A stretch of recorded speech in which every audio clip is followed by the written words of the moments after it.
Welcome back to New Acquisitions. Eric and I got a few cool things over the last couple weeks that we would like to show you.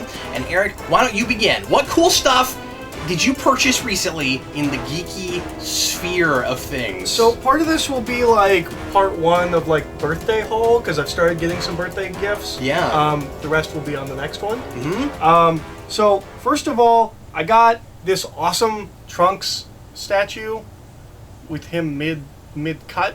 Oh, that's really cool looking. Yeah, it's super cool. Who got you that? That was Adam at my work. Oh, neat. Real quick story about me being just the biggest jerk. So, you know how like everybody has like the one person like everybody picks on, right? Yeah. Like there's just like the joke friend. Well, he's like that at my work, and he has a spending problem. He buys too many things, and so I come in from break. I wish I could relate to that. I wish I, had that problem and could understand that, but I don't. So I come in for break, and he's like, ahem. And I'm just kind of ignoring him. He's like, ahem. I was like, what? He's got the statue in front of him. And he's like, look, I thought you just bought the statue. I was like, what, that like not super awesome Vegeta statue? And he was like, well, I bought this for you for your birthday. Oh, no. And I was like, oh, I love it. Thank you. And he's like, well, I thought you liked Vegeta. I was like, well, I'm not the biggest fan of Majin Vegeta. I like when he's got the Saiyan armor. He's like, I thought you like it. I thought it was the best statue. I was like, yeah, except for that super dope Trunks statue. And then he returned it and bought this one. Oh, no. So yeah, that was me being a complete jerk. But this is super super cool. That was really nice of him to replace it like that. But I'm sure you felt great. Yeah, no, I feel wonderful. Oh my god, that is a great story, Eric. I picked this up. We got a big load of like horror comics, and this is the single coolest comic book cover I've ever seen ever. So I just had to get that. Yeah, I don't even know why we make comic covers anymore. Like this came out in 1970 something. Why do we even bother? That's it. It's done. You hit the pinnacle. Sticking that with would that, be a great one to blow up. Yeah. No, I'm gonna put that on my wall. Yeah. You should. I got Marvel Horror the Magazine. Try to read it and review it next time. See if the I book's should. any good. I should. But yeah, I got Marvel Horror the Magazine collection, which is a bunch of black and white. You know about Marvel's kind of like comics code scam thing, right? They would put out things in black and white. They did this with Conan and some of their horror books, and maybe something else. I want to say maybe there's like some Black Panther stuff. They would put them out as magazines, and that meant that they didn't have to get the comic code approval because they weren't comics; they were magazines. Yeah. So these, I imagine, are going to be a little bit more violent and darker than some of their other stuff. I also got the complete collection of The Astounding Wolfman, which is a book I've kind of been interested in reading. It's by Kirkman. It's one of his lesser known books. I had never heard of it until you got it. It runs 25 issues. It looks almost like an intentional Marvel throwback to me. Yeah, and I'm hoping it's good. So I got that. I got the Meta Barons, which I'm also, I believe, getting the Inkle for my birthday. It's really important. This is more of the things that are really important that nobody else cares about, kind of a thing. Or that a lot of people haven't even heard of, but is influential. And yeah, that's a French thing. I had never heard of that. It's by Jodorowsky, who. Go watch Jodorowsky's Dune. It's a really good documentary, and it will tell you kind of everything. He tried to make a 5-hour adaptation of Dune, and then it fell through, and he just kind of took like all of his ideas and made them into comics. He's still making comics to this day, still set in the Inkle universe. I think there's actually, so this is the Meta Barons. I think there's an ongoing series still like right now called the Meta Baron. So I'm excited for that. It looks... Artwork in that is fascinating. It looks so metal. It's so heavy metal. And I think this stuff comes out in Heavy Metal magazine. Oh, really? I know the Inkle does. That's how we get it in America first, is in Heavy Metal magazine. See, I gotta stop you for a second. I thought I was a comics fan until I started hanging out with you. and the thing is, and then I thought I was getting better. Like I was... Like branching out a little bit and trying some things that weren't just superhero and trying some superhero things I'd never heard of before. And several years into our friendship, I start thinking that like you've influenced me in good ways, and I've started trying other things. And then you move in, and then I see your collection, and then I see the things you regularly buy, and I'm like, screw it, I'm still not a comics fan. So that's the Meta Barons as the Inkle. I've never read either of them, but I want to start getting into Jodorowsky's work. You've heard of them, and that gives you a huge leg up on me. For anyone that doesn't know, the Inkle is like the Watchmen of French comics. Like, it's the most important, biggest, most influential. The art is by Mobius. Leave a comment if you've heard of this. I want to see how many people in our audience have actually heard of those two books. The Inkle and the Meta Barons? Yes. Yeah. Yes. The Afterwards by David S. Goyer. Please, even if you've never left a comment on a video in your entire life, I want to take a poll on this.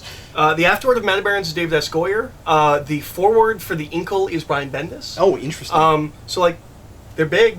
Like, people have heard of it. It's more of that, like, everyone's heard of this, but... Or, like, everyone that you like has read this. Right, yeah. It's one of those things. I think I first hear about the Meta Barons when Fraction is supposed to do Inhumans, and he says his Inhumans is going to be like the Meta Barons. Interesting. So that was all stuff I've gotten for my birthday. That stuff is taught in comics class. Oh, it has to be. So that's all the stuff I got for my birthday, and then there's just two other things that I purchased myself. One is Hard Boiled by Frank Miller and Jeff Darrow. I've never read this, but I'm going to. There's a couple of blind spots. Crap, can't even look at it right now. That's true. I literally just got this. There's a couple of blind spots I have with Frank Miller, and I'm trying to fill those. So his two works with Jeff Darrow, which is Hard Boiled and Big Guy and Rusty. I have Big Guy and Rusty. I intend to read them. And then the last big one is this is kind of Mobius looking. Yeah, it is Mobius looking. The last big one that I have to read is, or the last big one I have to get is Martha Washington. That's the big Frank Miller piece I haven't read, which is with Dave Gibbons. How old is this? It's mid-90s. He's either doing this right when he's doing Sin City or right before he does Sin City. He has a string of a couple of comic miniseries where he only writes them and doesn't do the art, and also RoboCop vs. Terminator, which is now out of print, and I'm really annoyed.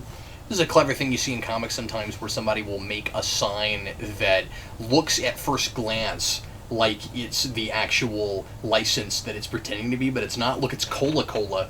Yeah. Cola-Cola. Also, it says Terminal, and then under it says Terminal. I'm going to guess that character has a disease or something. Good call. Yeah. No, that's got to be, that's got to be subtext. And then the last thing that I got is I got the first volume of reprints of the Topps X-Files. Wow. That's a really nice looking book. It is. That's really cool. is. I own the first issue of that. This is the first 9. I will at least read this and get the second volume. Because I looked into this, so there's one writer who does the first 16 issues, and apparently that stuff is really good. Yeah. And then a different writer takes over for the rest of it because it runs like 43. Okay. And apparently that stuff's less so. Apparently what this writer does is he creates a second conspiracy so that he can have something to do in his comic. And it doesn't have to tie into anything. It doesn't have to tie into anything in the show. And then he gets removed, and the guy that comes in after it just kind of does a bunch of shorter, like, horror stories. Oh, okay. But that probably makes that read almost like an alternate X-Files history or something, right? Yeah, I would imagine. But yeah, no, and I kind of dig the art. It's 90s in a good way. Yeah, it's more colorful than I would imagine, mostly because the IDW X-Files comics are not. The color scheme is really muted, and that stuff is really sketchy and really gritty. I mean, this is gritty, but... It reminds me of someone specifically, but I can't place it. Yeah. It looks a little bit like, I can't think of any artist because I haven't, read much, but it looks a little bit like some of the stuff Dark Horse was doing at the time. Yeah. It's got a little bit of that Alien Predator thing going on. And I don't know if people know, like, the Topps X-Files was a really high-selling book. Like, it was the only reason they stopped making X-Files comics is because they lose the license. Like, it's one of those things. It's neat that IDW printed that. They'd like to go back and reprint everything that they have licenses for. And as soon as I saw that book, I was like, well, obviously that's an IDW book. Yeah. But it's really nice. I mean, I'm hoping to read this. I'm excited. I'm in an X-Files mood. We always talk about. I don't know if anyone will care about us talking about that. I would not mind reviewing that. No, same here. I've read a lot of IDW X-Files, and I'd like you to go through some of that with me at some point too. Yeah. If we ever had a chance. I want to read 10 and 11 are great. I want to read 10 and 11, but I want to finish going through the show before we did that. Yeah, sure, yeah. Absolutely. Well, one of these days, man. One of these days. One of these days. One of these days, McFly. So what else? What else have you got? Is that that's it? That's everything. Okay, cool. Well, I'll mention a few things. one of the big video games on my bucket list to rebuy from my childhood was Zombies Ate My Neighbors. I finally found a really good Genesis copy at a good price. I almost bought this at one point on Super Nintendo for about $40, which is around what that cartridge usually goes to. But I ended up holding off because I had it on Genesis. I think it's better on Super Nintendo, like so many third-party things were, but I played it on Genesis, so I'd rather play it that way. The soundtrack is better on Super Nintendo, but I have my nostalgia for this soundtrack, so obviously it's the same soundtrack, but it just sounds different, and different sound chip. But anyway, but I found one with box and instructions for $35, so I couldn't pass that up. So I just picked that up a couple weeks ago, and I've been showing this to Jason, and we've been playing that together. And then Eric and I just played this a little bit on the most recent episode of Geekvolution After Dark. So if you are a patron, you can check that out. And then I just picked up Black Panther. Actually got this the day it came out, and this was another one of those cool Target releases that you can't get anywhere else, and then you have to pick up right away because they run out pretty quick. At least usually they do. A really nice looking release. It's really pretty, and it has a making of art book. They usually put something extra in these. So there was something like this with a Homecoming, which I've actually not looked at real hard. Does it say if it has commentary? Because the regular Blu-ray release does not list it on the special features. Yeah, I don't remember. Okay. I would have to actually go in and look.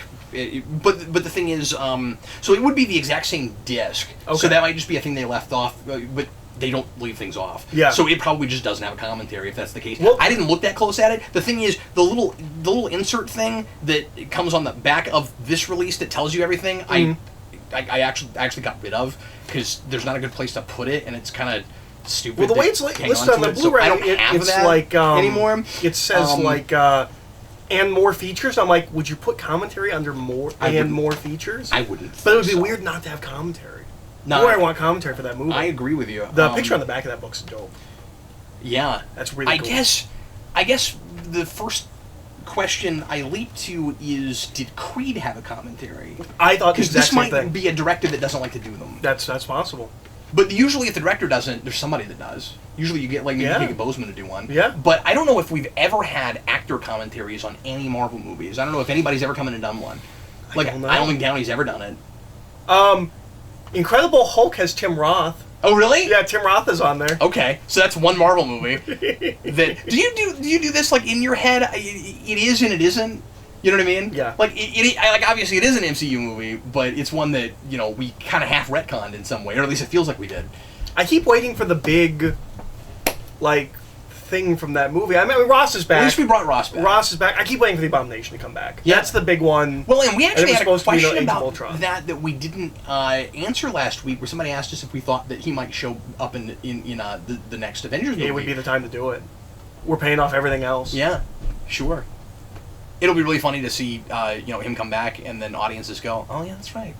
That's right. I forgot about that guy." And no one's talking about whether Mark Ruffalo's coming back after Infinity War. Right. Just the 3 movies he was. So if he's not gonna do that, they really should. Yeah, absolutely. Because that could just be the end of Hulk. Yeah. That's the thing we haven't even talked about. He could be on the table. He could be on the table. Never even thought of that. Yep. He's never been in our discussions about a character they might kill off. Which makes it really likely that he could die. Goodness, I didn't even think of that. No, he's on the chopping block. And he's got a 3-movie arc. Potentially on. Man, no, we should have been talking about that. Yeah. He could be on the chopping block. Wow. Well, that's a really interesting revelation we just came to in a video. I wish they didn't spend 2 movies making me not like him before they do it.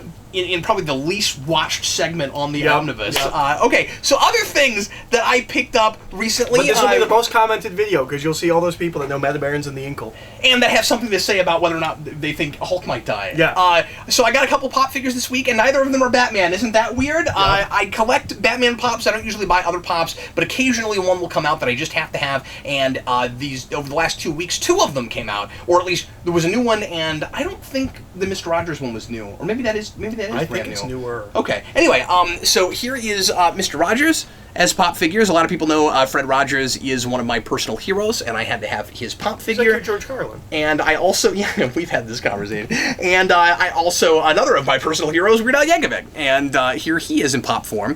And he's like John Lydon. He is... He is probably. I want to pick up more pop figures and put them in front of the camera. And be like, oh yeah, he's like John Wayne. What are you even talking about? But I like. I like this one a lot. This might be, and I mean, like, he's good too. I like that he's got gray in his hair. I think that's really cool. I like that you posted a picture on Facebook, and they're both holding things like this. That's true, yeah. And they'll probably always live together because they have things in common.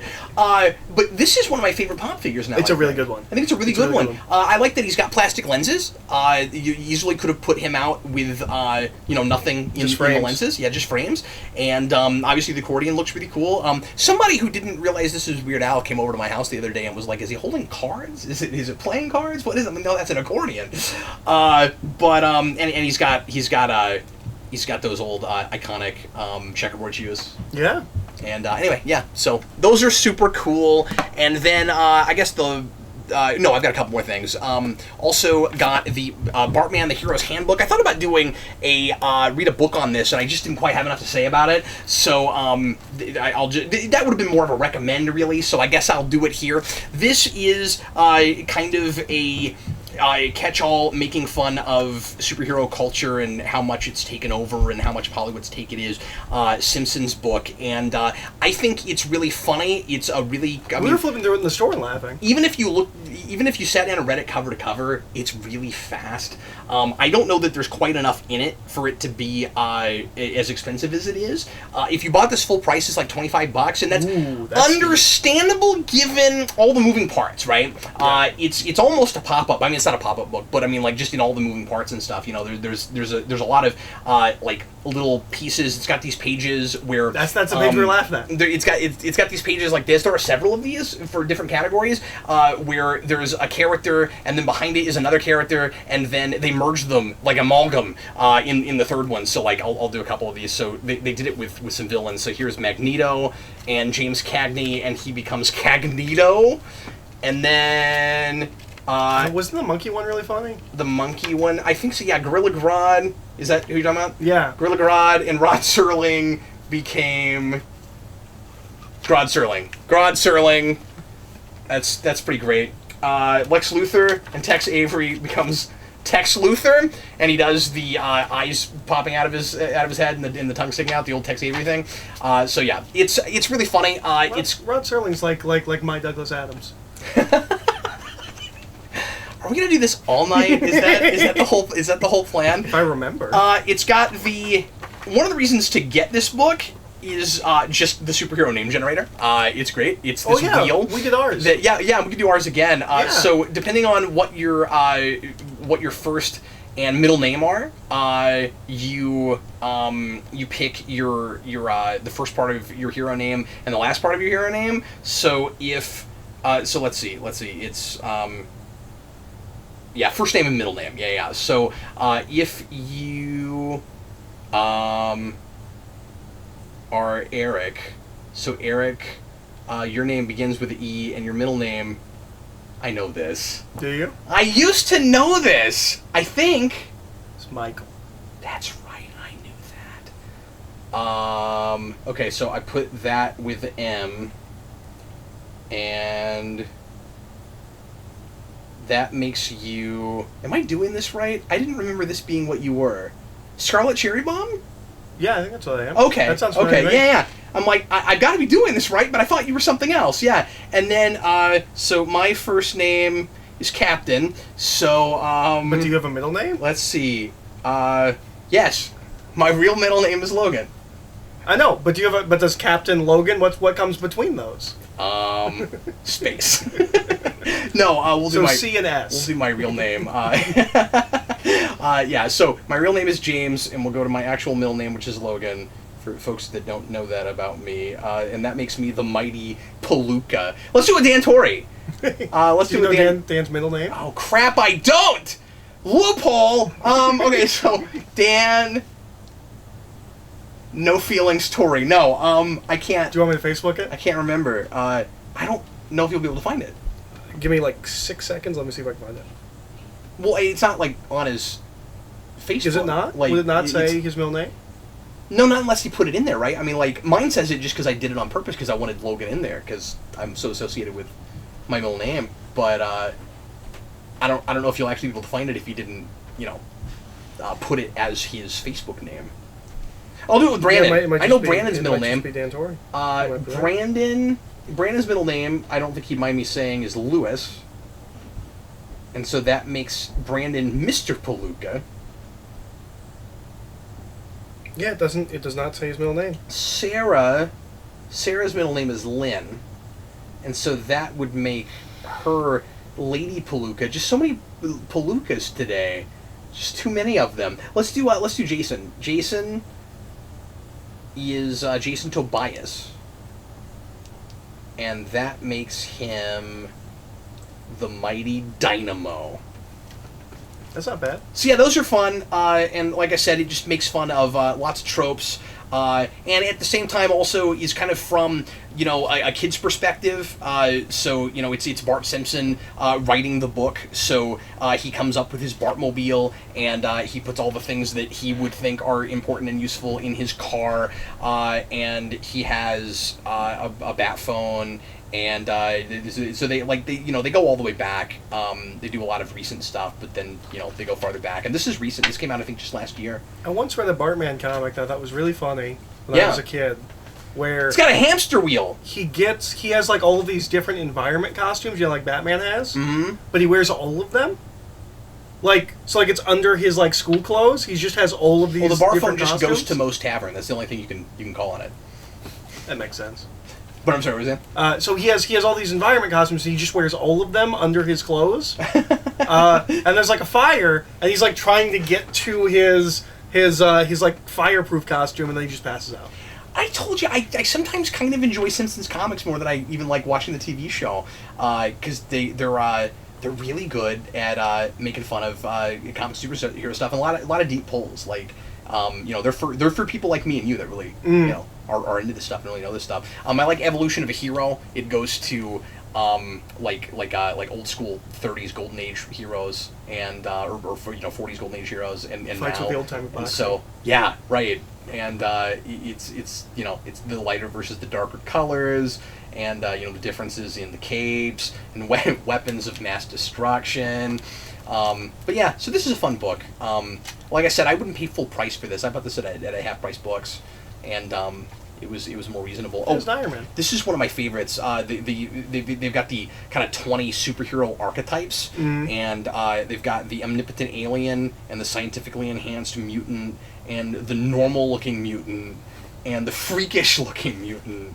That's Oh no, I thought that was I can't remember what her name is. She's an X-Men character.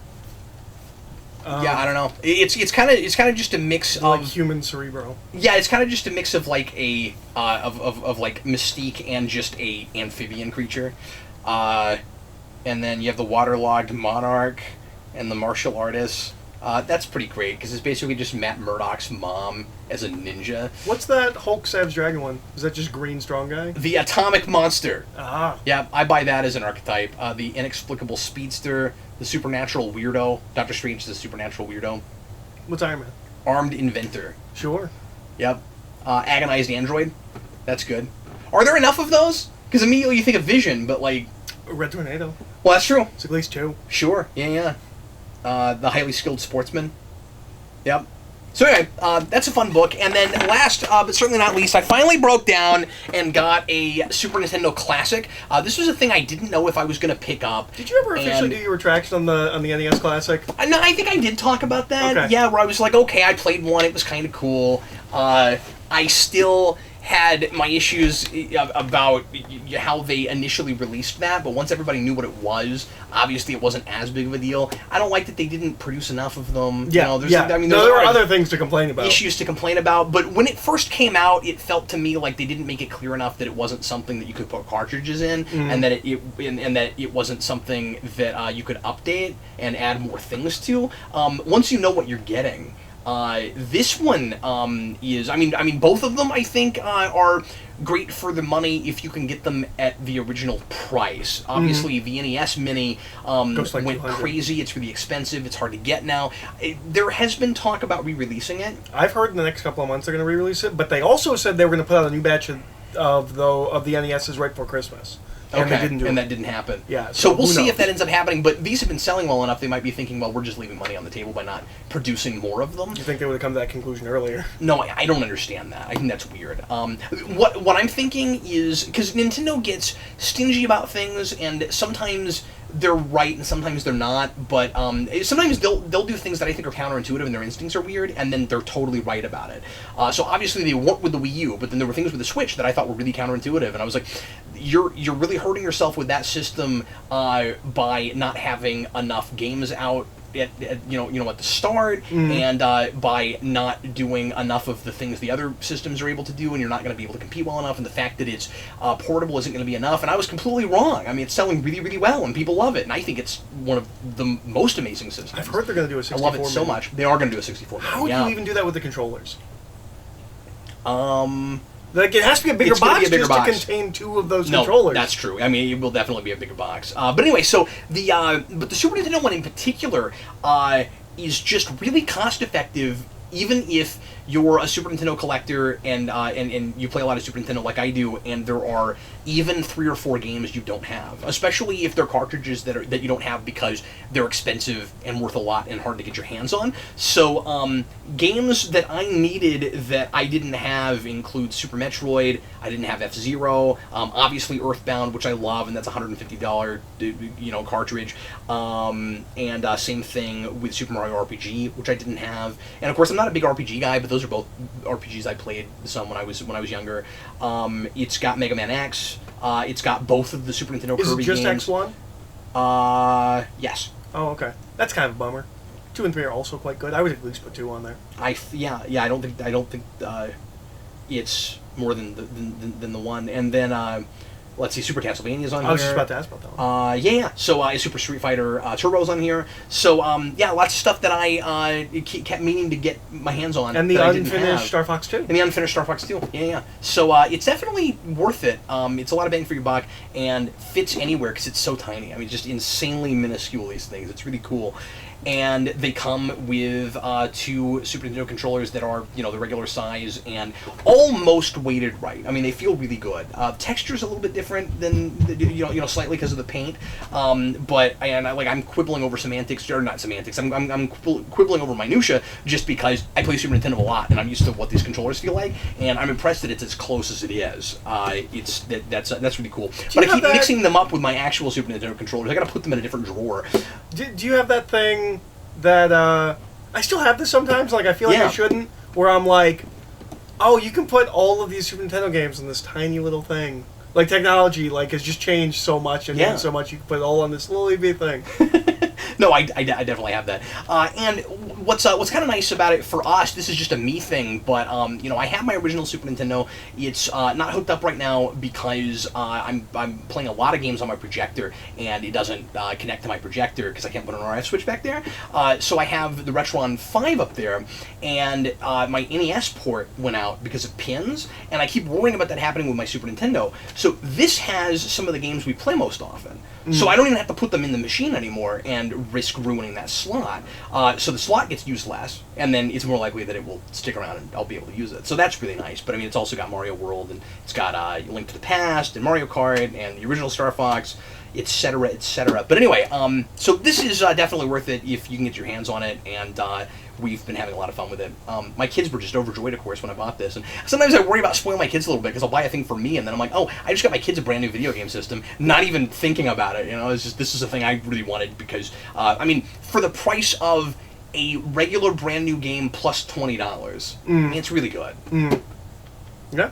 So I'm really excited about that. And that is everything, I think, this time for new acquisitions. Join us, if you would, into the next segment. If you're watching the playlist, you can just keep it rolling. And the next thing Eric and I are going to do is Geeks Not Nerds. And today on Geeks Not Nerds, Eric and I are going to talk about the current comic book industry and our feelings about that and where we fit in and how we feel about reading current comics right now. So join us, and we will see you in just a second after a little break.